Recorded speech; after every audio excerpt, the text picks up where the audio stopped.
There's two things I want. One is for people who've had losses that they may have buried because they were painful, to take a look at that, to try to see if you can revisit that and maybe figure out what you got from that, what you learned from that. There are ways in which I'm a better person, and I almost hate saying that, but Daryl's death forced me in some ways to become a more thoughtful, a more compassionate human being because of my sense that he was not cared for by the people that killed him, that had they known that he was as important as he was, as wonderful as he was, they couldn't have done it. And I felt like they saw a black man, they didn't see Daryl.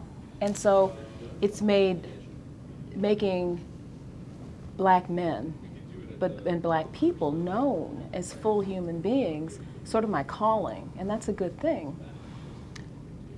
The other part of that, and not just what that means ultimately is that it's not just about black people, it's about every human being. It's every child of God is worthy and wonderful. So that's what came out of that.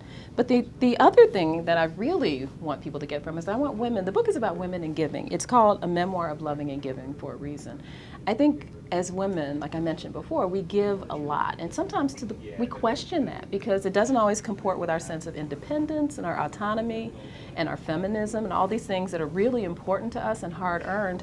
And yet we still have this impulse to give. And so we hide it or we question it or we just whisper about it among our girlfriends, about the sacrifices we make.